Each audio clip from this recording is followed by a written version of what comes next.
अध्यक्ष माननीय वाघ सर, या ठिकाणी संयोजक कार्यक्रम अधिकारी कांबळे सर, इंगोले सर, त्याचबरोबर या ठिकाणी माझ्यासोबत आलेले हागुंडे सर, इंगळे सर आणि सर्व तुम्ही विद्यार्थी मित्र हो. आज आपण ज्या विषयाची चर्चा करणार आहोत तो विषय अतिशय महत्त्वाचा आहे आणि या विषयाचं गांभीर्य आपल्याला सुरुवातीला लक्षात घेणं गरजेचं आहे. तुमच्यापैकी काही विद्यार्थी 12व्या वर्गात शिकणारे आहेत आणि काही विद्यार्थ्यांनी नुकतंच 12वी पूर्ण करून फर्स्ट इयरमध्ये प्रवेश घेतलेला आहे. या दोघांसाठीही आजचा विषय जो आहे तो महत्त्वाचा आहे. राष्ट्रीय शैक्षणिक धोरण किंवा नवीन शैक्षणिक धोरण 2020 29 जुलै 2020 रोजी भारतीय संसदेमध्ये या संबंधाने कायदा पारित करण्यात आला आणि त्यानंतर आपल्या संपूर्ण देशामध्ये शैक्षणिक धोरण हे लागू करण्यात आलं. 2023-24 पासून त्याची अंमलबजावणी आपण या ठिकाणी सुरू केलेली आहे. आता जे फर्स्ट इयरला विद्यार्थी आहेत त्यांचं हे पहिलं वर्ष आहे की तुम्ही आता नॅशनल एज्युकेशन पॉलिसी 2020 प्रमाणे शिक्षण घेत आहात. याच्यामध्ये आमूलाग्र अशा पद्धतीने बदल करण्याचे अनेक गोष्टी इन्क्लूड केलेल्या आहेत आणि यातून या शैक्षणिक धोरणाकडे पाहत असताना आपल्यासमोर काही आव्हाने उभी टाकलेली आहेत. त्याचप्रमाणे काही संधी देखील आपल्याला उपलब्ध होणार आहेत. शिक्षणाबद्दल आपण सजग असणं अतिशय गरजेचं आहे. शिक्षण सरांनी आताच या ठिकाणी आपल्याला सांगितलेलं आहे की इंग्रजी शिक्षण हे वाघिणीचं दूध आहे आणि ते जो कोणी प्राशन करेल तो गुरगुरल्याशिवाय राहणार नाही, असं डॉक्टर बाबासाहेब आंबेडकर म्हणाले होते. त्याच पद्धतीनं या ठिकाणी आपले जे समाजसुधारक आहेत त्यामध्ये महत्त्वाचं नाव महात्मा ज्योतिबा फुले यांचं आहे आणि त्यामध्ये त्यांनी शिक्षणाचं महत्त्व आपल्याला समजून सांगत असताना अतिशय समर्पक अशा शब्दामध्ये असं सांगितलं होतं की विद्येविना मती गेली, मतीविना नीती गेली, नीतीविना गती गेली, गतीविना वित्त गेले आणि वित्तविना शूद्र खचले. एवढे अनर्थ एका अविद्येने केले. शिक्षण किती महत्त्वाचं आहे हे आपल्याला यामधून लक्षात येतं. अविद्येनं या देशामध्ये किती मोठा अनर्थ केलेला आहे हे आपण पाहतोच आहोत. हजारो वर्षाची गुलामी त्या ठिकाणी या देशावरती थोपवण्यात आली होती आणि यातून आपण हळूहळू आता कुठे त्या ठिकाणी बाहेर येत आहोत आणि हे बाहेर येत असताना शिक्षणाचा वाटा सगळ्यात मोठा आहे. त्यानंतर आधुनिक भारतामध्ये डॉक्टर बाबासाहेब आंबेडकर असे म्हणाले होते, शिका, संघटित व्हा आणि संघर्ष करा. त्यांच्या या वाक्यातला पहिला शब्द हा शिका आहे. म्हणजे शिक्षण किती महत्त्वाचं आहे इथं देखील आपल्याला त्याची प्रचिती येते. मग हे शिक्षण आपल्याकडं कशा पद्धतीनं आलेलं आहे याच्याकडे जर आपण थोडंसं लक्ष दिलं तर मग या देशामध्ये भारत किंवा हा देश स्वतंत्र झाल्यापासून अनेक शैक्षणिक धोरणं आखण्यात आली. मग 1948-49 पासून ते आता 2020 पर्यंत अशी एक मोठी मालिका या सगळ्या धोरणांची आपल्याला पाहता येते. अनेक समित्या या ठिकाणी गठीत करण्यात आलेल्या आहेत आणि खंडप्राय असलेल्या या देशामध्ये शिक्षण तळागाळापर्यंत कसं पोहोचल या संबंधानं खूप मोठं या ठिकाणी विचारमंथन झालं आणि त्यातून वेगवेगळ्या ह्या पॉलिसीज निर्माण झालेल्या आहेत. वेगवेगळी ध्येय धोरणं त्या ठिकाणी आखण्यात आलेली आहेत. मग ही ध्येय धोरणं आखत असताना काळाबरोबर किंवा कालसुसंगत चालणं गरजेचं असतं आणि त्याप्रमाणे आपलं शैक्षणिक धोरण आखणं त्या ठिकाणी गरजेचं असतं. आणि म्हणून आता आपण पाहतो की 1986 नंतर म्हणजे 1986ला या ठिकाणी जी शैक्षणिक धोरण आखण्यात आलं होतं त्यानंतर 2020 तब्बल 34 वर्षांनी हे शैक्षणिक धोरण आखण्यात आलेलं आहे. मग नवीन शैक्षणिक धोरणाची गरज पाहत असताना कालसुसंगतता हा एक महत्त्वाचा घटक असतो. 1986च्या धोरणामध्ये आपण टेक्नॉलॉजीचा अंगीकार केला होता आणि जगामध्ये ज्या काही नवीन तंत्रज्ञान विकसित झालं ते आपल्या देशात आलं पाहिजे आणि त्यातून आपण विकास साधला पाहिजे अशी एक धारणा त्यामागे होती आणि त्यातून ते धोरण आखण्यात आलेलं होतं आणि त्याचा आपण आज पाहतो की खूप मोठ्या प्रमाणामध्ये या धोरणाचा आपल्याला फायदा झालेला आहे. बरोबर आहे. या धोरणाने काय झालेलं आहे तर या धोरणाने आपल्या देशामध्ये तंत्रज्ञान आणलं. आज तुम्ही या ठिकाणी पाहता तुमच्या सगळ्यांच्या हातामध्ये मोबाईल फोन्स आहेत. ही क्रांती कुठून आली तर ही या शैक्षणिक धोरणाचा परिणाम या ठिकाणी आहे. म्हणून हे कुठलंही शैक्षणिक धोरण हे आपल्याशी किती निगडीत असतं, एकंदरीत संपूर्ण आपल्या जीवन पद्धतीवरती किंवा आपल्या जगण्यावरती ते प्रभाव टाकत असतं. आणि म्हणून या धोरणाकडं अतिशय सजगतेनं पाहणं गरजेचं असतं. आणि त्यामुळंच आपण आज या ठिकाणी जो विषय ठेवलेला आहे, की राष्ट्रीय शैक्षणिक धोरण 2020 आव्हाने आणि संधी यावरती चर्चा करत आहोत. मग 86च्या धोरणामध्ये परत 92 मध्ये काही बदल करण्यात आले आणि त्या बदलामध्ये महत्त्वाचा बदल होता, की हे जे धोरण आहे या देशाचं ते मुक्त असलं पाहिजे, असं त्या ठिकाणी ठरवण्यात आलं. आणि त्या पद्धतीनं मग आपल्या देशामध्ये मुक्त अर्थव्यवस्थेचं धोरण आखण्यात आलं आणि त्या अनुषंगानं शैक्षणिक धोरणामध्ये देखील काही बदल करण्यात आले आणि उच्च शिक्षणाचा जो विस्तार आहे तो वाढवण्यात आला. त्यानंतर परत 2020 मध्ये किंवा गेली काही वर्ष खूप मोठ्या प्रमाणात चर्चा सुरू होती. अनेक विद्वानांमध्ये असतील किंवा राजकारणी असतील किंवा आपली जी लीडरशिप आहे त्यांच्यामध्ये, की या देशामध्ये एक सुदृढ अशा प्रकारचं शैक्षणिक धोरण आपण आणलं पाहिजे. आणि 2016 मध्ये के. कस्तुरीरंगन यांच्या अध्यक्षतेखाली समिती गठीत करण्यात आली आणि त्या समितीनं काम सुरू केलं, की या देशामध्ये कशा प्रकारचं शिक्षण आपण आणलं पाहिजे किंवा कोणत्या पद्धतीनं शिक्षण दिलं पाहिजे जेणेकरून आपल्या देशाचा विकास होईल. आताच सरांनी सांगितलं, की आपल्याला महासत्ता व्हायचंय. मग महासत्ता व्हायचं असेल तर विचारसत्ता, शिक्षण सत्ता होणं गरजेचं असतं. त्याशिवाय आपण त्या ठिकाणी महासत्ता होऊ शकत नाही. आणि मग त्यासाठी काय केलं पाहिजे? तर नवीन शैक्षणिक धोरण तशा पद्धतीचं बनवलं पाहिजे, अशी एक मोठ्या प्रमाणात चर्चा संपूर्ण देशभर सुरू झाली. आणि त्यातूनच मग 2020 मध्ये या नवीन किंवा राष्ट्रीय शैक्षणिक धोरणाचा जो ड्राफ्ट आहे तो तयार झाला आणि त्या ड्राफ्टला 2020 मध्ये मान्यता मिळाली आणि त्यानंतर मग आपण हे संपूर्ण धोरण या देशामध्ये लागू केलं.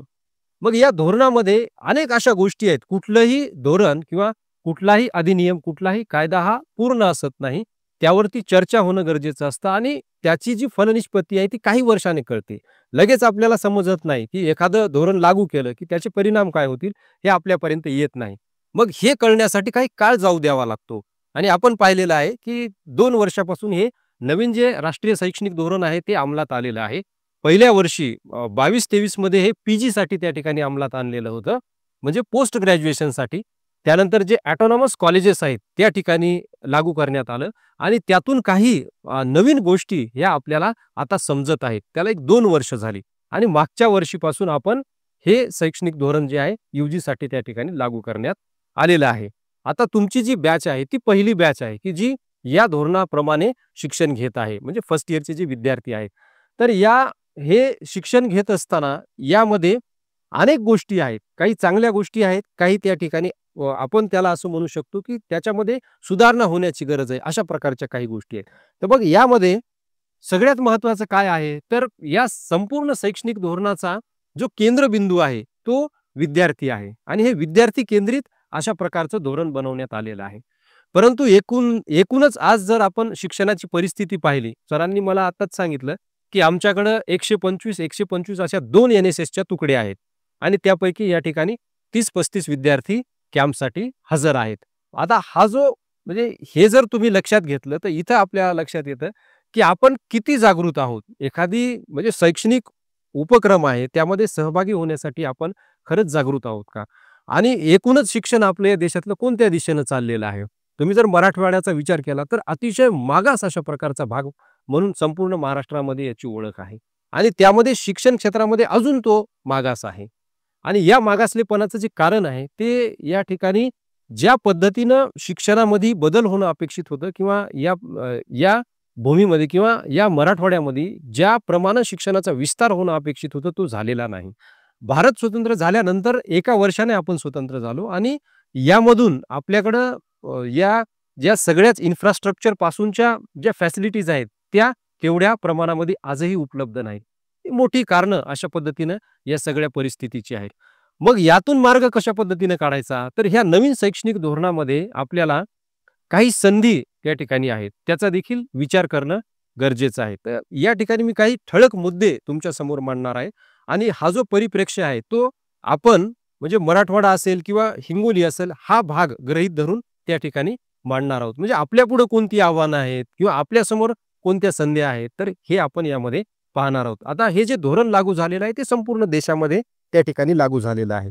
परंतु याचे परिणाम आपल्या भागावरती किंवा आपल्यावरती कशा पद्धतीनं होणार आहेत. पर्टिक्युलरली मराठवाडा असेल किंवा हिंगोली असेल, जो की शैक्षणिकदृष्ट्या मागास जिल्हा म्हणून UGCची जी यादी आहे, त्यामध्ये आपला उल्लेख आहे. मग ही परिस्थिती किंवा हे जे धोरण आहे, याचा कशा पद्धतीनं तो परिणाम होणार आहे, ते आपण पाहणार आहोत. तर काही ठळक मुद्दे या ठिकाणी मी मांडणार आहे. आता या शैक्षणिक धोरणाचा अभ्यास केल्यानंतर असं लक्षात आलं, की यामध्ये आपल्याला अनेक समस्या त्या ठिकाणी दिसतात किंवा आपल्या पातळीवरती विचार करत असताना आपल्याला यामध्ये आव्हाने त्या ठिकाणी पाहायला मिळतात. पहिला महत्त्वाचा मुद्दा या शैक्षणिक धोरणामध्ये जो मांडलेला आहे, तो आहे याच्यामध्ये जो एनरोलमेंट रेशिओ आहे, म्हणजे महाविद्यालयामध्ये विद्यार्थ्यांच्या प्रवेशाचं जे प्रमाण आहे, ते वाढवायचं आहे. आपण पाहिलेलं आहे, की 250ची आपल्याकडं मान्यता असताना इतकेच विद्यार्थी त्या ठिकाणी उपस्थित होतात. मग हा जो रेशिओ आहे किंवा हा या ठिकाणी जो प्रवेशाचा किंवा इथं येण्याचं जे प्रमाण आहे, ते अतिशय कमी आहे. मग हे प्रमाण पहिल्यांदा वाढवायचं असं या धोरणामध्ये ठरवण्यात आलेलं आहे. आता तुम्ही जर पाहिलं एकंदरीत संपूर्ण जे शैक्षणिक धोरण आहे, याच्यामध्ये हा एनरोलमेंट जो रेशिओ आहे, तो अतिशय कमी आहे. 28%च जे विद्यार्थी आहेत, ते हायर एज्युकेशनमध्ये आज आपल्या देशात जातात. संपूर्ण मराठवाड्याचं किंवा हिंगोलीचं प्रमाण अजून ते कमी येतं. म्हणजे 12वीला जर 100 विद्यार्थी असतील, तर त्यापैकी फक्त 28 विद्यार्थी हे प्रथम वर्षामध्ये किंवा फर्स्ट इयरला ॲडमिशन घेत असतात. तर हा जो रेशिओ आहे, याच्यामध्ये खूप मोठी तफावत आहे. आणि हे जे आकडे आहेत, हे 2021-22च्या या ठिकाणी जो सर्व्हे झालेला आहे, all India survey of higher education त्यामधले आहेत. म्हणजे हे प्रमाण अतिशय त्या ठिकाणी कमी आहे. तर हे प्रमाण आपल्याला वाढवायचं एक मोठं आव्हान आपल्यासमोर आहे. मग याच्यामध्ये जी चर्चा आहे किंवा यामध्ये जो अभ्यास आहे, तो अतिशय खोलात जाऊन त्या ठिकाणी करणं गरजेचं आहे, की आपण महाविद्यालयामध्ये हे विद्यार्थी येण्याचं जे प्रमाण आहे, ते का कमी आहे किंवा हा जो रेशिओ आहे एकंदरीतच तो का कमी आहे. तर याच्यावरती त्या ठिकाणी खूप मोठ्या प्रमाणामध्ये चर्चा होणं देखील गरजेचं आहे. तर विद्यार्थी किंवा पालक असतील, यांचे फीडबॅक घेणं देखील गरजेचं आहे. मग 100 पैकी जर 28च विद्यार्थी हे त्या ठिकाणी फर्स्ट इयरला प्रवेश घेत असतील, तर जगामधले जे विकसित देश आहेत, ज्याला तुम्ही अमेरिका असेल, चायना असेल किंवा युरोपमधले जे काही देश आहेत विकसित, त्यांच्यामध्ये हे जर प्रमाण पाहिलं तर ते अतिशय जास्त आहे. म्हणजे अमेरिकेमध्ये ते 86% वर आहे. आता हा जो रेशिओ आहे, तो खूप मोठा आहे आणि तशा पद्धतीने हे प्रमाण आपल्याला वाढवायचं आहे. हे एक मोठं आव्हान यामध्ये पहिलं आपल्याला या शैक्षणिक धोरणामध्ये पाहायला मिळते. मग याची जर आपण खोलात जाऊन चर्चा केली, की अशी परिस्थिती ही निर्माण का झाली? तर याला अनेक घटक त्या ठिकाणी जबाबदार असतात. त्यापैकी एक घटक या ठिकाणी महत्त्वाचा जो मला वाटतो, तो आहे की या क्षेत्रामध्ये म्हणजे काम करणारे जे शिक्षक आहेत, यांचं प्रमाण अतिशय कमी आहे.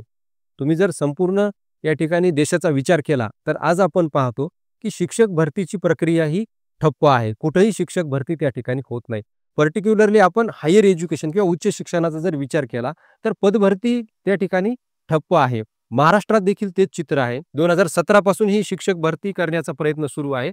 परंतु याला आता स्थगिती दिलेली आहे. 2088 पदांना मंजुरी मिळाली होती महाराष्ट्रामध्ये प्राध्यापक भरतीच्या. परंतु त्याला आता काय परत स्टे त्याच्यावरती आलेला आहे. म्हणजे ही शिक्षक भरती होत नाही आणि तुम्ही पाहत असाल, की महाविद्यालयामध्ये आता काम करणारे जे शिक्षक आहेत, ते पर्मनंटपेक्षा CHV वरती काम करण्याचं जे प्रमाण आहे ते जास्त आहे किंवा कॉन्ट्रॅक्टवरती काम करणाऱ्या शिक्षकांचं प्रमाण हे जास्त आहे. मग याचा परिणाम एकूणच जे शैक्षणिक तुमचा विकास आहे त्यावरती होत असतो किंवा शिक्षणावरती त्याचा परिणाम त्या ठिकाणी होत असतो. CHB हा जो प्रकार आहे तो सर्रास आता त्या ठिकाणी वापरला जातो किंवा हे शिक्षकांची भरती केली जाते. या अगोदर अशा पद्धतीनं ह्या भरत्या केल्या जात नव्हत्या आणि याचा एकूण परिणाम जो आहे तो या ठिकाणी या संपूर्ण शैक्षणिक धोरणावरती किंवा शिक्षण क्षेत्रावरती होत असतो. मग या नवीन शैक्षणिक धोरणामध्ये काय करण्यात आलेलं आहे, तर या ठिकाणी करारावरती किंवा त्याला आपण कॉन्ट्रॅक्ट बेसिसवरती शिक्षकांची भरती करावी, अशा प्रकारचं एक कलम त्यामध्ये टाकण्यात आलेला आहे.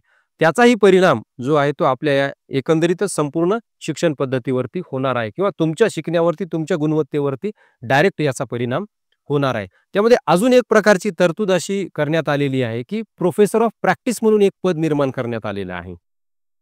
प्रोफेसर ऑफ प्रॅक्टिस म्हणजे काय? तर एकूण शिक्षकांच्या 10% जागा ज्या आहेत, त्या अशा पद्धतीने भरण्यात येणार आहेत. मग याला कुठल्याही प्रकारचं क्वालिफिकेशन असणार नाही. एखाद्या क्षेत्रामध्ये एखादा तज्ञ व्यक्ती असेल, तर त्याची नेमणूक त्या ठिकाणी प्रोफेसर ऑफ प्रॅक्टिस म्हणून करण्यात येईल आणि त्याला जे काही मानधन आहे किंवा त्याला जो काही पगार आहे तो त्या ठिकाणी ते महाविद्यालय देईल अशा प्रकारची एक तरतूद आहे.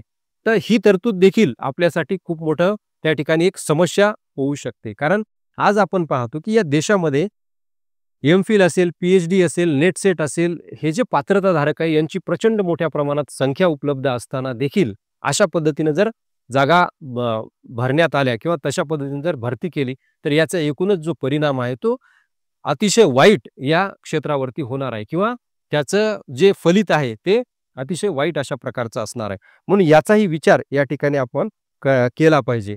नुकतंच आता 6 जानेवारीला युनिव्हर्सिटी ग्रँट्स कमिशननं एक ड्राफ्ट किंवा एक मसुदा जाहीर केलेला आहे.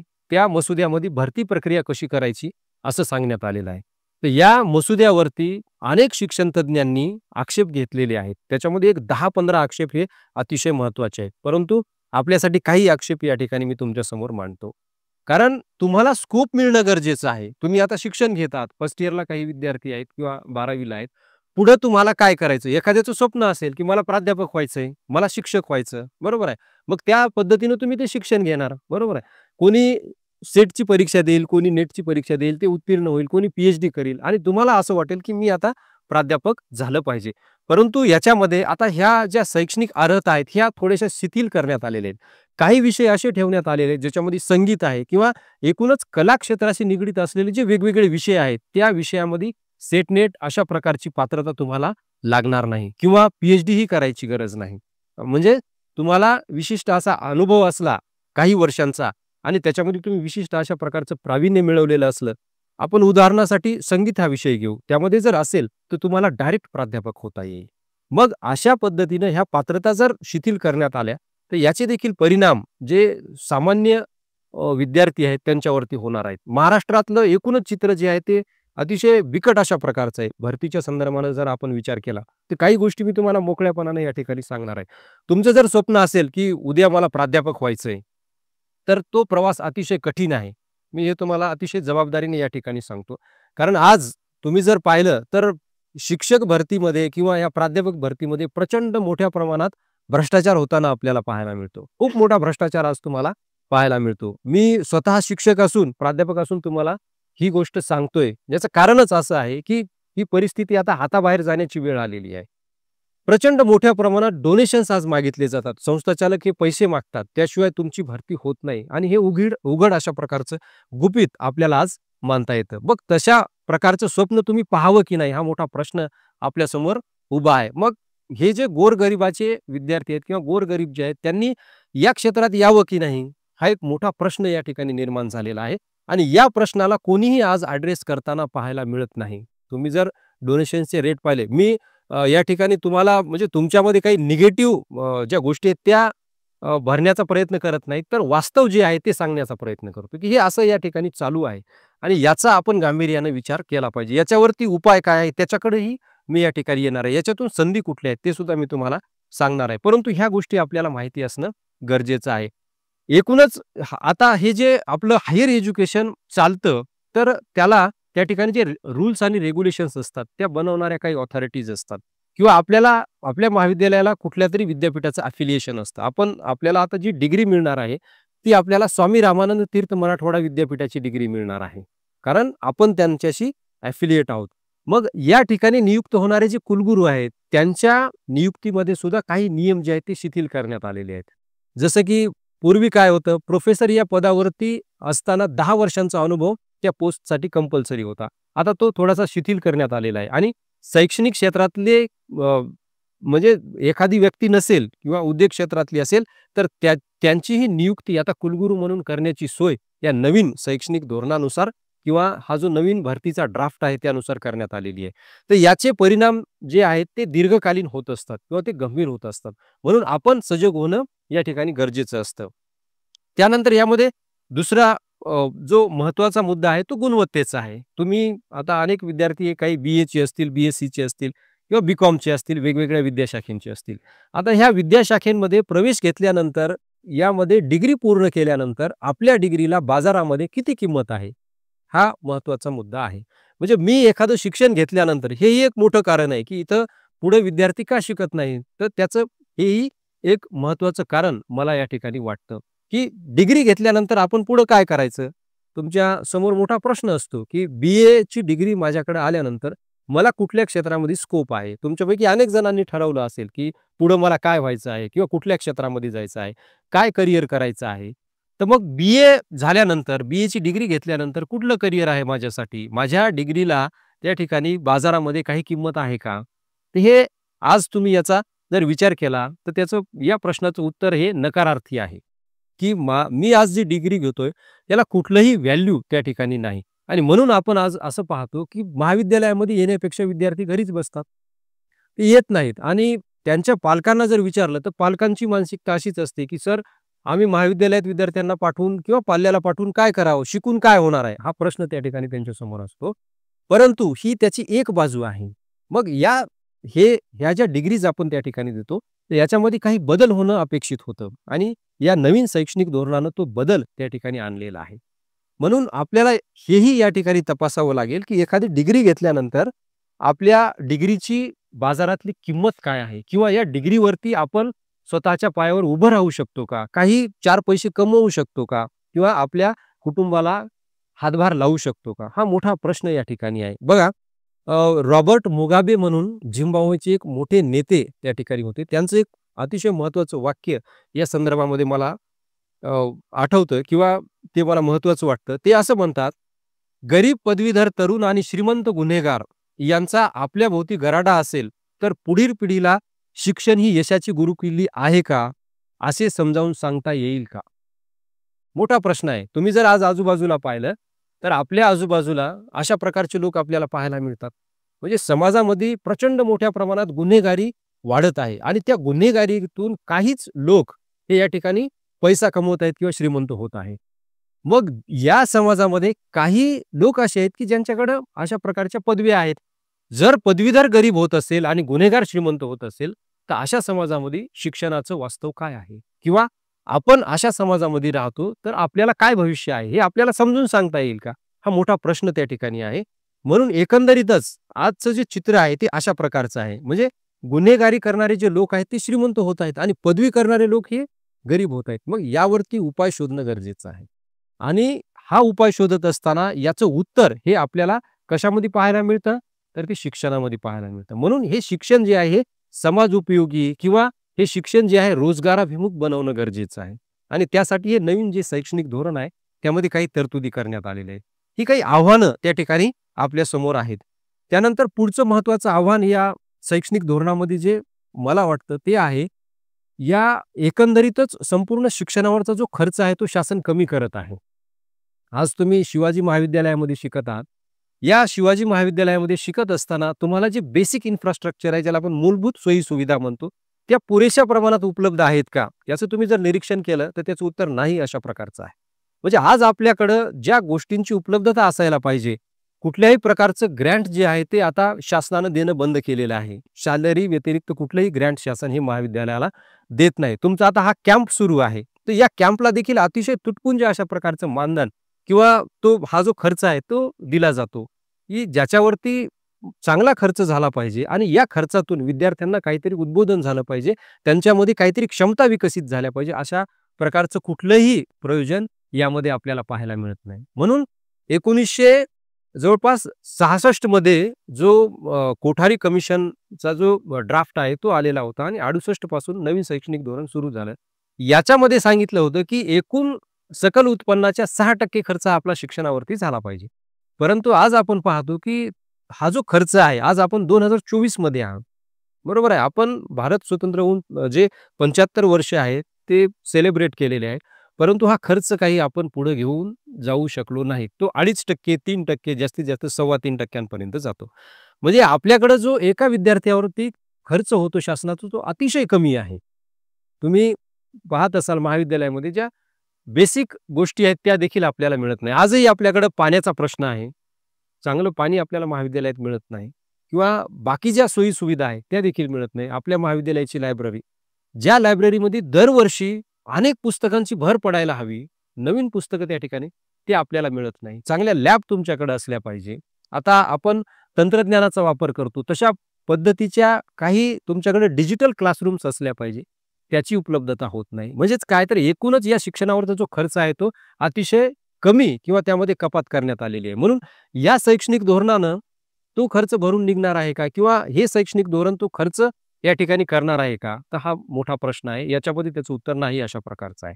यामध्ये त्यांनी काय केलेलं आहे, तर जे खाजगी करण आहे त्याला चालना दिलेली आहे किंवा जे खाजगी प्लेयर्स आहेत ते या शिक्षण क्षेत्रामध्ये आणण्यात आलेले आहेत आणि याचा परिणाम तुमच्यावरती होणार आहे. तुम्ही जे शिक्षण आज घेत आहात, तर या शिक्षणाला कुठेतरी त्या ठिकाणी आपण जो ब्रेक आहे, तो ब्रेक त्या ठिकाणी लागणार आहे. म्हणून हे प्रमाण वाढण्याऐवजी घटण्याची शक्यता याच्यामध्ये मोठ्या प्रमाणात आहे. म्हणून याचा विचार आपण विद्यार्थी म्हणून त्या ठिकाणी करणं गरजेचं आहे. त्यानंतर महत्त्वाचं पुढचं एक आव्हान आहे, ते म्हणजे आता असं या धोरणामध्ये ठरवण्यात आलेलं आहे, की जी महाविद्यालय आहेत त्यांची पुनर्रचना करण्यात येणार आहे आणि त्यासाठी त्यांनी 3,000 विद्यार्थी संख्येची अट ठेवलेली आहे. म्हणजे ज्या महाविद्यालयामध्ये सरळ त्या ड्राफ्टमध्ये असं सांगण्यात आलेलं आहे, ज्या महाविद्यालयामध्ये 3,000 पेक्षा कमी विद्यार्थी संख्या असेल, असे महाविद्यालय क्लस्टर पद्धतीने जोडण्यात येणार आहे. आता तुम्ही शिवाजी महाविद्यालयामध्ये शिकता, मी तोष्णीवाल महाविद्यालयामध्ये शिकवतो किंवा हापगुंडे सर हे आदर्श महाविद्यालयामध्ये शिकवतात. यापैकी कुठल्याही महाविद्यालयाची संख्या ही 3,000 नाही. म्हणून पुढे या महाविद्यालयाचं काय होईल हा मोठा प्रश्न आहे. तर शासन असं ठरवतंय, की यांचं एक क्लस्टर तयार केलं जाईल. म्हणजे ही 3 महाविद्यालये एकत्र आणली जातील आणि यातून एक नवीन शैक्षणिक संस्था त्या ठिकाणी निर्माण केली जाईल. तर याचे अनेक गंभीर परिणाम हे तुमच्यावरती होणार आहे. म्हणजे कशा पद्धतीने याला आपण सामोरे जाणार आहोत हा प्रश्न त्या ठिकाणी निर्माण होणार आहे. त्यानंतर ज्या महाविद्यालयामध्ये एकच शाखा आहे, म्हणजे जसं आता शिवाजी महाविद्यालय आहे, आपल्याकडे आर्ट्स आहे किंवा सायन्स आहे किंवा कॉमर्स आहे, यापैकी एकच शाखा आहे. तर अशी महाविद्यालये देखील इतर महाविद्यालयाला जोडण्यात येणार आहेत. अशा प्रकारचे एक प्रयोजन त्या ठिकाणी करण्यात आलेलं आहे. तर हे सुद्धा गंभीर आहे. याचे परिणाम हे येणाऱ्या काळामध्ये आपल्याला दिसतीलच. पुढचा महत्त्वाचा मुद्दा आहे, की याच्यामध्ये आपल्याला जे प्रमाण आहे एनरोलमेंटचं किंवा प्रवेशाचं ते वाढवायचं आहे. पण आज आपण पाहतो गळतीचं प्रमाण हे खूप मोठं आहे. आज तुम्ही फर्स्ट इयरला प्रवेश घेतल्यानंतर जवळपास समजा 120 विद्यार्थी एका तुकडीमध्ये प्रवेश घेतात आणि हा प्रवेश घेतल्यानंतर ते 120 पैकी सेकंड इयरला किती विद्यार्थी येतात? हे जर तुम्ही पाहिलं तर हे प्रमाण फार कमी आहे. 50% जास्त गळतीचं प्रमाण आहे. मग हाही मोठा प्रश्न किंवा हेही मोठं गंभीर आव्हान आपल्यासमोर आहे. ही जी गळती आहे, ती गळती कशी थांबवता येईल किंवा याच्यावरती उपाय काय आहे? तर या धोरणामध्ये काही गोष्टी त्या अनुषंगानं देखील सांगण्यात आलेलं आहे. ते आपण या संधीमध्ये पाहणार आहोत. याच्यामध्ये एक दुसरं जे प्रयोजन आहे ते करण्यात आलेलं आहे. या धोरणामध्ये काय प्रयोजन करण्यात आलेलं आहे? आता तुम्ही फर्स्ट इयरला आहात, तर तुम्हाला 1 वर्षाचा अभ्यासक्रम पूर्ण केल्यानंतर सर्टिफिकेट देण्याची सोय आहे. तुम्ही 2 वर्षाचा अभ्यासक्रम पूर्ण केल्यानंतर तुम्हाला पदविका, ज्याला आपण डिप्लोमा असं म्हणतो, ती देण्याची सोय आहे. 3 वर्षाचा अभ्यासक्रम तुम्ही पूर्ण केल्यानंतर पदवी, ज्याला आपण डिग्री असं म्हणतो, यूजी डिग्री, ही डिग्री देण्याची सोय त्यामध्ये त्या ठिकाणी करण्यात आलेली आहे. मग आपल्याला गळतीचं प्रमाण कमी करायचंय, परंतु आपण आता काय करत आहोत, तर आपण विद्यार्थ्यांना एका बाजूनं सूट देत आहोत, की 1 वर्ष जरी अभ्यासक्रम पूर्ण केला, तर तुम्हाला सर्टिफिकेट मिळणार आहे. मग याचा परिणाम काय होईल? हे गळतीचं प्रमाण कमी होईल का वाढेल? हे आपण या ठिकाणी पाहणं गरजेचं आहे. तर मला वाटतं, आज ते प्रमाण ज्या पद्धतीनं आहे, याच्यापेक्षा जास्त ते वाढण्याची शक्यता आहे. कारण याच्यामध्ये जे मल्टिपल एंट्री आणि मल्टिपल एक्झिट नावाचं जे ऑप्शन आलेलं आहे, या ऑप्शननुसार विद्यार्थ्यांना त्या ठिकाणी 1 वर्षानंतर, 2 वर्षानंतर किंवा 3 वर्षानंतर ब्रेक घेता येतो. म्हणजे तुम्हाला त्या ठिकाणी काही गंभीर अशा प्रकारच्या अडचणी असतील, तर तुम्हाला काय करता येतो, महाविद्यालयातून ड्रॉप घेता येतो. अशी एक तरतूद यामध्ये करण्यात आलेली आहे. तर याचा चांगला परिणाम होण्याऐवजी आपल्यासारख्या ठिकाणी त्याचा वाईट परिणाम होईल असं मला प्राकर्षानं त्या ठिकाणी वाटतं आणि म्हणून याचा आपण विचार करणं गरजेचं आहे. मग आपण पाहतो, की तुम्ही जर एखादा सर्टिफिकेट कोर्स केलेला असेल, तर तुम्हाला यावरती नोकरी मिळेल का? हा मोठा प्रश्न आहे. म्हणजे आज आपण पाहतो, की आपल्याकडे सेट झालेले किंवा नेट झालेले किंवा पी-एच-डी झालेले जे विद्यार्थी आहेत ते उपलब्ध आहेत. पण यांना आज नोकऱ्या लागत नाहीत किंवा नोकरी मिळत नाही. मग एखादं सर्टिफिकेट किंवा डिप्लोमा करून तुम्हाला नोकरी मिळेल का? याचं उत्तर या ठिकाणी नाही आहे. म्हणजे असं होणार नाही. त्यानंतर एक आता साधं त्या ठिकाणी आपण उदाहरण पाहू, की आव्हानं कशा पद्धतीनं गंभीर आहेत. त्यामध्ये आता कंपल्सरी इंग्लिश नावाचा विषय आहे. तो तुमच्या सगळ्यांचा आहे. बरोबर आहे? तुम्ही फर्स्ट इयरला आलात. तर पूर्वी या कंपल्सरी इंग्लिशचे 5 तास आठवड्यामध्ये होत असत. किती वर्कलोड होता? 5 तासांचा. आता तुमचे या इंग्रजी कंपल्सरीचे किती तास होतात आठवड्यामध्ये? 2च तास होतात. बरोबर आहे. त्यानंतर ऑप्शनल जे तुमचे विषय आहेत, पूर्वी ऑप्शनल विषयाचे 4 तास एका पेपरचे आठवड्यामध्ये व्हायचे. आता किती होतात? तर 2च होतात. म्हणजे तुम्ही इथं त्या ठिकाणी पाहू शकता, की हे जे प्रमाण आहे किती मोठ्या प्रमाणात कमी झालेलं आहे. म्हणजे ज्या विषयाचे, ज्या पेपरचे 5 तास व्हायचे आता ते 2च होतात. ज्या विषयाचे 4 तास होत असत, ते आता ते 2च होतात. म्हणजे हा जो वर्कलोड आहे तो कमी झालेला आहे. आणि याचा परिणाम असा त्या ठिकाणी होईल, की हे जे शिक्षक आहेत, या ठिकाणी काम करणारे, त्यांचा जो वर्कलोड आहे तो कमी झाल्यामुळे सरप्लस होण्याचा धोका मोठ्या प्रमाणामध्ये निर्माण झालेला आहे. मग नेमकं एखाद्या विषयाला आपण शिकत असताना म्हणजे तुम्ही जर कंपल्सरीला असाल, तर तो शिक्षक वर्गात आल्यानंतर आठवड्यात जर 2च तास असतील, तर नेमकी गाडी तुमची पिकअप ज्यावेळेस घेते, त्यावेळेस तो त्याचा जो तास आहे तो संपतो किंवा 2च तास त्या ठिकाणी होतात. म्हणजे ही जी लिंक आहे, ती लिंक देखील तुमच्या एकूणच या अभ्यासक्रमामध्ये राहत नाही. तर हा मोठा प्रश्न त्या ठिकाणी आता निर्माण झालेला आहे आणि तो वर्कलोडचा आहे. त्यानंतर या धोरणानुसार आता जे परदेशी विद्यापीठ आहेत ते आपल्या देशामध्ये येत आहेत किंवा त्यांची सोय त्या पद्धतीने करण्यात आलेली आहे. परदेशी विद्यापीठांना इथे संधी देण्यात आलेली आहे. म्हणजे याचाच अर्थ काय आहे, की आपल्याकडून कुठल्याही प्रकारच्या सुधारणा होत नाही म्हणून आपण परदेशी विद्यापीठ किंवा परदेशी शिक्षण संस्था आपल्या देशात आणत आहोत. आपल्या शिक्षण संस्था त्या पद्धतीने त्या ठिकाणी उच्च दर्जाचं शिक्षण देऊ शकतील का? ते याचं उत्तर नाही असं आहे. त्यानंतर या शिक्षण संस्थांमध्ये तुम्ही जर पाहिलं तर प्रायव्हेटमध्ये आता प्रचंड मोठ्या प्रमाणामध्ये शुल्क आकारलं जातं. तुम्हाला जर शिकायचं असेल, तर तुम्हाला मोठी फीस या ठिकाणी द्यावी लागते आणि तरच तुम्हाला या ठिकाणी शिक्षण मिळतं. तर ही देखील गंभीर अशा प्रकारची बाब आहे. मग तुमच्या शिक्षणाची सोय काय आहे? तर तुम्हाला अशा विद्यापीठांमध्ये जाता येईल का? काही आता तुम्हाला काही शिक्षण संस्थांची मी उदाहरणं देतो. मुंबईमध्ये काही प्रायव्हेट युनिव्हर्सिटीज आहेत किंवा त्याला आपण डीम्ड टू बी युनिव्हर्सिटीज म्हणतो. त्या विद्यापीठांमध्ये बी-ए सारख्या कोर्सची जी फीस आहे, ती लाखाच्या घरामध्ये आहे. 1-1 लाख, 2-2 लाख रुपये बी-ए करण्यासाठी त्या विद्यापीठांमध्ये फीस आकारली जाते. याची तुम्हाला मी काही विद्यापीठांची नावं देखील या ठिकाणी सांगू शकतो. आज तुम्ही शिवाजी महाविद्यालयामध्ये शिक्षण घेता, तुमची फीस किती आहे? नगण्य आहे त्या तुलनेमध्ये. परंतु उद्या जर ही विद्यापीठं आपल्या भूमीमध्ये आली किंवा हिंगोलीसारख्या ठिकाणी आली, तर या विद्यापीठांमध्ये शिक्षण घेणारा वर्ग कोणता असेल? तर याचं उत्तर सरळ आहे. ज्यांच्याकडे पैसे असतील तेच विद्यार्थी त्या विद्यापीठांमध्ये शिक्षण घेतील. आणि मग जे गोरगरिबांचे विद्यार्थी असतील किंवा जे गोरगरीब असतील, ते कुठं शिक्षण घेतील? तर ते अशाच कुठल्यातरी एखाद्या महाविद्यालयामध्ये त्या ठिकाणी जिथं फीस कमी आहे तिथं शिक्षण घेतील. मग यातून काय होईल? कालांतरानं यातून 2 वर्ग निर्माण होतील. म्हणजे आज आपण पाहतो, की जे संघर्ष आहे समाजामधला अनेक समस्यांवरती तो वर्ग संघर्ष आहे. मग पुन्हा या शिक्षणामध्ये देखील अशा पद्धतीने 2 वर्ग तयार होतील. तर हे गंभीर आहे. मग हे एकूणच काय आहे तर आपल्या भारतीय राज्यघटनेमध्ये नमूद केल्याप्रमाणे, की सर्वांना समान संधी मिळाली पाहिजे. तशा प्रकारची संधी या ठिकाणी आज अशा व्यवस्था निर्माण करण्यानं मिळणार आहे का? तर याचा विचार आपण विद्यार्थी म्हणून, शिक्षक म्हणून करणं गरजेचं आहे. त्यानंतर अजून एक महत्त्वाची जी तरतूद या नवीन शैक्षणिक धोरणामध्ये करण्यात आलेली आहे, ती म्हणजे ऑनलाईन शिक्षणाची. म्हणजे इथे एक फॉर्म्युला ठरवण्यात आलेला आहे युनिव्हर्सिटी ग्रँट्स कमिशननं, की 70% ऑफलाईन शिक्षण आणि 30% ऑनलाईन शिक्षण. मग याच्यामध्ये तुम्हाला काय करण्यात आलेलं आहे, की 40% तुम्ही जे क्रेडिट्स आहेत तुमचे, ते तुम्ही ऑनलाईन शिक्षणाद्वारे देखील अर्न करू शकता किंवा ते तुम्ही त्या ठिकाणी मिळवू शकता. तर आता या ऑनलाईन शिक्षणाचे अनेक परिणाम आपल्याला पाहायला मिळतात. याच्यात काही संधी देखील आहेत. परंतु या या ऑनलाईन शिक्षणामध्ये काही आव्हानं देखील आहेत. पहिलं मोठं आव्हान काय आहे? तर आपल्याकडं तशा प्रकारचं कुठलंही पायाभूत सोयी-सुविधा उपलब्ध नाहीत. बेसिक इन्फ्रास्ट्रक्चर नाही. तुम्हाला जे डिजिटल क्लासरूम आज तुमच्या महाविद्यालयामध्ये आहे का? हे मोठं आव्हान आहे. ते सेटअप करायचं. मग ते कसं करायचं? त्याला खर्च कुणी लावायचा? संस्थेनं लावायचा, प्राचार्यांनी लावायचा, प्राध्यापकांनी लावायचा, का मग शासनानं लावायचा? असं कुठलंही प्रयोजन त्यामध्ये नाही. म्हणून आपल्याला पहिल्यांदा हे बेसिक इन्फ्रास्ट्रक्चर किंवा जो त्यावरती त्या ठिकाणी खर्च होणार आहे, त्याची तरतूद करणं गरजेचं आहे. हा मोठा याच्यामधला मुद्दा आहे किंवा ते आव्हान आहे. त्यानंतर ऑनलाईन शिक्षण घेत असताना आता तुम्ही तुमच्या सगळ्यांकडे मोबाईल आहेत, Android फोन्स आहेत. तुम्ही YouTube पाहता.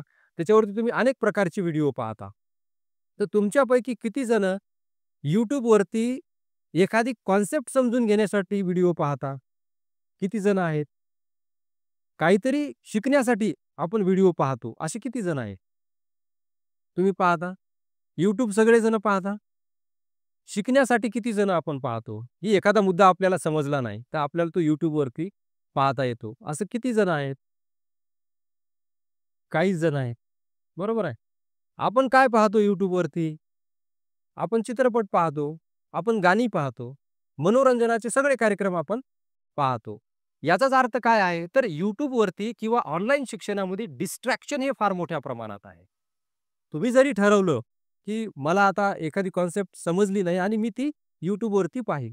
तर ती पाहत असताना तुम्हाला अनेक व्हिडिओ जे आहेत ते त्या संदर्भामध्ये दाखवले जातात. बरोबर आहे. मग काय होतं? आपण ते स्क्रोल करत राहतो. मग कुठेतरी कॉन्सन्ट्रेशन कमी होतं आणि त्या ठिकाणी डिस्ट्रॅक्शन जे आहे ते वाढतं. हा एक मोठा गंभीर प्रश्न त्यामध्ये आहे. तर याचा देखील विचार आपल्याला करावा लागणार आहे आणि म्हणून हे एक आव्हान त्या ठिकाणी आहे. त्यानंतर याच्यामध्ये पुढचा जे महत्त्वाचा मुद्दा मांडण्यात आलेला आहे किंवा एक कलम जे टाकण्यात आलेलं आहे, ते आहे मातृभाषेतून शिक्षणाची सोय. म्हणजे इथं काय केलेलं आहे, हायर एज्युकेशनची जर आपण भाषा पाहिली तर ती इंग्रजी आहे. युनिव्हर्सिटी ग्रँट्स कमिशन काय म्हणतं, की the language of higher education is English. बरोबर आहे. पण या धोरणामध्ये काय सांगण्यात आलेलं आहे, तुम्हाला आता मातृभाषेतून शिक्षण मिळेल. मग आपण काही तुम्ही अशा बातम्याही ऐकल्या असतील, पाहिल्या असतील, की काही ठिकाणी काय एम-बी-बी-एसचं शिक्षण देखील आता मातृभाषेतून करण्यात आलेलं आहे. म्हणजे याचे अजून गंभीर परिणाम त्या ठिकाणी होणार आहे. मग इंजिनिअरिंग असेल, इंग्रजीला फाटा देण्याचं काम थोडक्यात या शैक्षणिक धोरणामध्ये कुठेतरी झालेलं आहे. याचे गंभीर परिणाम काय होतील? तर पहिलेच आपला जो कल आहे तो इंग्रजीकडे अतिशय कमी आहे किंवा आपण जातच नाही. तर यामुळं काय होईल? परत तो कल कमी होईल आणि इंग्रजी हद्दपार होण्याची शक्यता नाकारता येणार नाही. मग ही कुठून हद्दपार होईल? तर ही ज्या ग्रामीण भागात काम करणाऱ्या शिक्षण संस्था आहेत, खेड्यामध्ये काम करणाऱ्या शिक्षण संस्था आहेत, महाविद्यालय आहेत, गावावरती, वस्तीवरती, वाड्यावरती, तांड्यावरती, तर अशा ठिकाणी इंग्रजी 100% हद्दपार होईल असं मला वाटतंय. कारण तशा पद्धतीने या धोरणामध्ये ते देण्यात आलेलं आहे. आणि मग याचा परिणाम काय होईल? तर इंग्रजीपासून आपण दूर जाऊ. पण डॉक्टर बाबासाहेब आंबेडकर काय म्हणतात? इंग्रजी शिक्षण हे महत्त्वाचं आहे. बरोबर आहे. त्याचे वाक्य या ठिकाणी सरांनी म्हटलेलं आहे. त्याच्यामध्ये इंग्रजी शिक्षण हे वाघिणीचं दूध आहे असं त्यांनी स्पष्ट म्हटलेलं आहे. मग एकीकडं आपण मातृभाषेला त्या ठिकाणी महत्त्व द्यायचं, चांगली गोष्ट आहे. पण त्यासाठी इंग्रजीला बाजूला सारायचं, याच्यामुळं आपलं नुकसान होणार आहे. आणि हा एक मोठा धोका किंवा एक मोठं आव्हान हे तुमच्या समोर आहे. ग्रामीण भागामधले विद्यार्थी म्हणून आपल्या समोर आहे, शिक्षकांसमोर आहे, त्याच पद्धतीने हे सगळ्यांसमोर आहे. त्यानंतर याच्यामध्ये आता दुसरी एक महत्त्वाची जी पद्धत आहे, ती गेली अनेक वर्ष आपल्या विद्यापीठाने ती अनुसरलेली आहे, ती म्हणजे सेमिस्टर पद्धत. सी-बी-सी-एस म्हणजे क्रेडिट बेस्ड जे सिस्टम आहे, ते आपण आता त्या ठिकाणी अनुसरलेलं आहे. तर याच्यामध्ये आपण काय करतो, की दर सेमिस्टरला आपली परीक्षा होते. म्हणजे कंटिन्युअस असेसमेंट त्या ठिकाणी होतं. कंटिन्युअस असेसमेंटची एक पद्धत आपण अंमलात आणलेली आहे.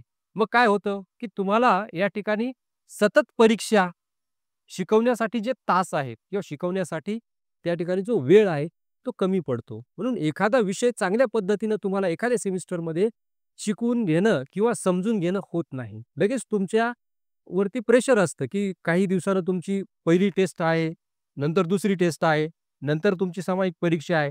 नंतर ती परीक्षा दिल्यानंतर शिक्षकांवरती ते सगळे जे असेसमेंट आहे, ते करणं आहे. तुमचे निकाल देणं याच्यामध्ये खूप मोठा वेळ त्या ठिकाणी जातो. म्हणून हे जे शिक्षणाचे किंवा शिकवण्याचे आणि शिकून घेण्याचे जे तास आहेत, ते याच्यामध्ये कमी झालेले आहे. हा एक मोठा मुद्दा किंवा गंभीर प्रश्न या ठिकाणी सेमिस्टर सिस्टममुळे आता निर्माण झालेला आहे. म्हणून तज्ञांमध्ये अशी चर्चा आहे, की ही जी सिस्टम आपण आणलेली आहे, यातून खरंच गेली काही वर्षामध्ये बदल झालेले आहेत का? किंवा काही परिवर्तन झालेलं आहे का? तर त्याचंही मोजमाप होणं आता गरजेचं आहे. तर अशा पद्धतीने ही सगळी आव्हानं आज आपल्यासमोर उभी आहेत. काही ठळक आव्हानं या ठिकाणी आपण मांडलेली आहे. मग आता सगळंच या शैक्षणिक धोरणामध्ये आलबेल आहे का? याच्यामध्ये चांगलं काहीच नाही का? तर त्यामध्ये काही चांगल्या संधी देखील आपल्यासाठी उपलब्ध आहे आणि त्याचाही विचार होणं या ठिकाणी गरजेचं आहे. म्हणून आपण आता पाहणार आहोत, की या नवीन शैक्षणिक धोरणामध्ये कुठल्या संधी आपल्याला उपलब्ध होणार आहेत, त्याची आपण चर्चा करणार आहोत.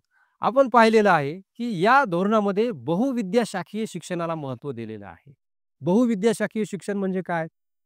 तर आपल्याकडं वेगवेगळ्या ज्या विद्याशाखा आहेत, त्याच्यामध्ये कॉमर्स असेल किंवा आर्ट्स असेल, त्याला आपण ह्युमॅनिटीज म्हणतो किंवा सायन्स असेल, तर या सगळ्या विद्याशाखांमधून तुम्हाला विषयाची निवड करता येईल, अशा प्रकारचं एक प्रयोजन याच्यामध्ये आहे. आता फर्स्ट इयरचे जे विद्यार्थी आहेत, तुम्ही काही विषय निवडले, बरोबर आहे. याच्यामध्ये तुम्ही काय केलेलं आहे, तुमचं जे काही कोर विषय आहे, जे डिसिप्लिन स्पेसिफिक आहेत, ते निवडले. जसं काहींनी इंग्रजी जे ऐच्छिक आहे किंवा ऑप्शनल आहे ते निवडलं, काहींनी हिंदी निवडलं, काहींनी मराठी निवडलं. पण त्याचबरोबर तुम्ही काय केलेलं आहे, काही इतर शाखांचे देखील विषय निवडलेले आहेत. सायन्समधला एखादा विषय ज्याला आपण जेनरिक इलेक्टिव्ह असं म्हणतो, तो तुम्ही निवडलेला आहे. कोणी तुमच्याकडे जर त्या ठिकाणी सायन्स असेल, तर त्याच्यामधलं मॅथेमॅटिक्स आपण घेतलेलं आहे किंवा केमिस्ट्रीचं जेनरिक इलेक्टिव्ह घेतलेलं आहे किंवा बायोलॉजीचं जेनरिक इलेक्टिव्ह घेतलेलं आहे. अशी सोय याच्यामध्ये करण्यात आलेली आहे. आणि ही जी सोय आहे ही फार महत्त्वाची आहे किंवा तुमच्यासाठी ती चांगली त्या ठिकाणी ठरणार आहे. म्हणजेच काय आहे, तर आता आपण जी डिग्री घेतो त्याला आपण काय म्हणतो, बी-ए, बी-कॉम, बी-एस-सी, बरोबर आहे. परंतु आता तसं आपण म्हणणार नाही, तर फक्त ग्रॅज्युएशन झालेलं आहे असं म्हणणार आहे. म्हणजे ही जी त्या ठिकाणी दरी होती किंवा ही जी लाईन होती, की आर्ट्सचा असेल तर त्याला सायन्सचा विषय घेता येणार नाही. सायन्सचा असेल तर त्याला इतिहास शिकता येणार नाही. ती दरी आता कमी झालेली आहे. मग एखाद्या विद्यार्थ्याला तो आर्ट्सचा असेल आणि त्याला वाटलं मला कॉम्पिटिटिव्ह एक्झामची तयारी करायची, तर मला स्टॅटिस्टिक्स घेणं गरजेचं आहे. तर तो सायन्समधलं स्टॅटिस्टिक्स घेऊ शकतो. त्याच पद्धतीनं त्याला जर वाटलं, की माझं गणित सुधारलं पाहिजे, त्यासाठी मला जेनरिक इलेक्टिव्ह गणित विषय निवडायचा आहे, तर तो गणित विषय देखील निवडू शकतो. म्हणजे आर्ट्सचा विद्यार्थी सायन्समध्ये जाऊ शकतो, सायन्सचा विद्यार्थी त्या ठिकाणी आर्ट्समध्ये किंवा कॉमर्समध्ये जाऊ शकतो. तर अशा पद्धतीने ही सोय केली आणि ही तुमच्यासाठी फार चांगली गोष्ट आहे.